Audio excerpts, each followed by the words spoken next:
Intermittent fasting is here to stay. This tool broke the 5-meal paradigm. It made quite a stir and quickly went from being mocked to being studied by the scientific community. In the last 5 years, a lot of scientific literature has emerged about intermittent fasting, and many of you have used it quite successfully. But you might ask, Dr. Borja Bandera, success in what? Well, most of you use it to lose those extra pounds in a reasonable period of time. But others use it simply because you feel better using it. Or do you notice any improvement in any digestive symptoms? Or even for some of you, is it a way of eating that fits better with your lifestyle, your routine, your context? People have various reasons, so comment below to clear up any doubts. Although there are many protocols that we could classify as basic, intermediate, and advanced, the 16-8 protocol is the most commonly used. And it's very simple. It consists of abstaining from consuming energy, that is, calories, for a window of 16 hours. First number and eat freely and until you're full during the following 8 hours. During the fasting hours, you can drink water, sparkling water, tea, and coffee. And there's some debate about another substance. Like any tool, it's not for everyone, and you have to keep in mind when intermittent fasting isn't a great decision. Today we're going to take a good look at what happens in your body based on scientific evidence. That's right, when you do 16-8 continuously for at least 8 to 12 weeks, since most studies last that long. So pay attention. Let's start with weight and fat loss. That is anthropometric effects, we could say. As I was saying, most people do intermittent fasting to lose fat. But of course, what expectations can I have before I start using this tool? You can expect to lose between 4 and 12% of your initial weight in 8 to 12 weeks. This is the average shown by the studies. Some people lose much more and others lose less, but this is the average. What does this mean? Well, just so you get an idea, if you weigh 100 kilos, that would mean losing between 4 and 12 kilos in 2 or 3 months. We can also say that intermittent fasting as of today is at least as effective as continuous calorie restriction. That is the traditional diet for losing weight and losing fat. However, for many people it's even more effective for reasons we'll explore in the video. In addition, we also have a decrease in ratio waist to hip. And this is a cardiovascular risk index, as it correlates quite well with the amount of visceral fat we have in the abdomen. And this correlates, as you know, with the risk of having a heart problem. And now let's see what happens with the muscle. Because a very common question with intermittent fasting is, will I lose muscle by doing intermittent fasting? Well, it depends. Most people won't lose muscle or will lose an insignificant amount of muscle. But you can lose muscle in the following situations, so pay attention. If you create a very large calorie deficit of over 600 calories, you can lose muscle, particularly if maintained for an extended period. If you go from eating 5 or 6 times a day to eating just once or twice abruptly, without a transition period, without an adaptation period, you can lose muscle. If you fall short, cut protein and take less than 1 gram per kilogram of body weight per day of protein, you can lose muscle. And above all, if you don't do strength training and you only go for walks or just walk your dog from time to time, you can lose muscle. So keep this in mind. Now let's look at something that interests you a lot. I know that these are the cellular effects, the effects on the cells, the different cells in your body, by doing intermittent fasting periods. If intermittent fasting has reached the masses, it's because it's associated with the Nobel Prize in Medicine in 2016. This prize was awarded to Yoshinori Asumi for his research on autophagy, which was not discovered in 2016, but much earlier. This is a common misunderstanding for many. Autophagy is the process by which cells eliminate proteins and other molecules that don't work properly, that are abnormal, are aged proteins or don't function well, and recycle them. So we could say that cells rejuvenate by eliminating cellular waste thanks to this process of autophagy. Indeed, fasting and other stressors such as cold, heat, or physical exercise trigger cellular autophagy responses. But autophagy is not the only interesting process involved here.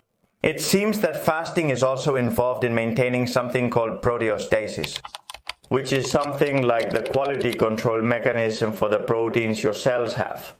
It's a mechanism that makes sure proteins are synthesized properly, folded correctly, stay well folded, and are degraded at an appropriate rate. And as if that weren't enough, at the cellular level, besides autophagy, there's another term called mitophagy, which refers to the degradation and recycling of certain mitochondria that function suboptimally.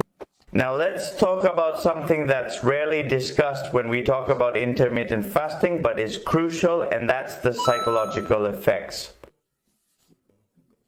This is rarely talked about because it's really difficult to study objectively in scientific research. But many people find it easier to do intermittent fasting compared to following a conventional diet, among other things, because it creates a greater self-perceived feeling of fullness throughout the day.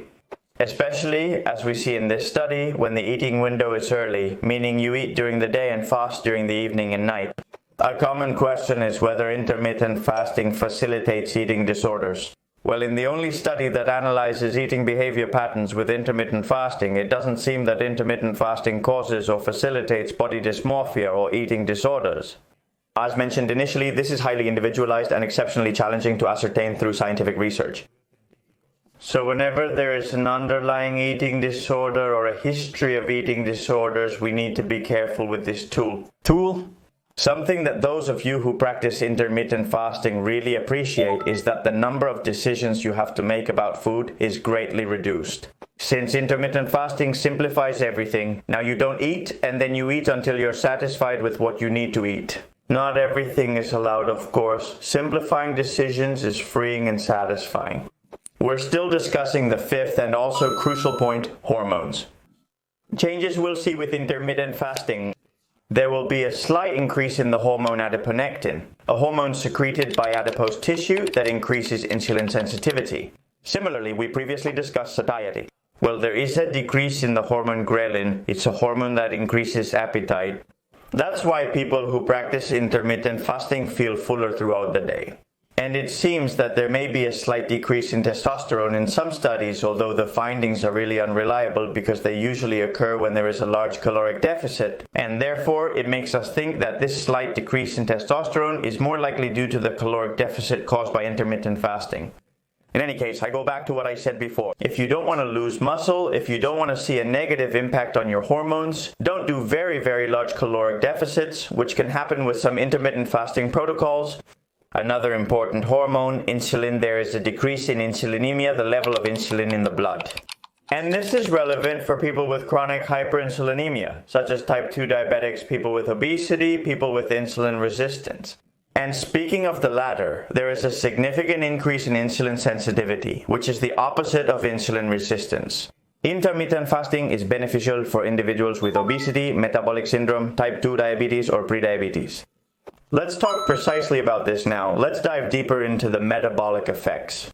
There is a decrease in fasting blood glucose and postprandial blood glucose, that is, the levels of blood sugar when we are fasting and the levels of blood sugar after we have eaten. Even without a caloric deficit, this is interesting.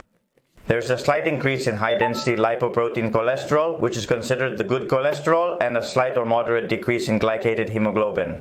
This parameter is used to determine whether there is good or poor glycemic control in a person with diabetes. It's a way to monitor how that diabetes is progressing. Well, it decreases by an average of 1.4 millimoles per liter compared to the starting point. This is comparable to what many anti-diabetic drugs achieve, so it's significant, of course it is. There's also a decrease in triglycerides. This is probably due to weight loss and increased insulin sensitivity in the liver, but it's also important.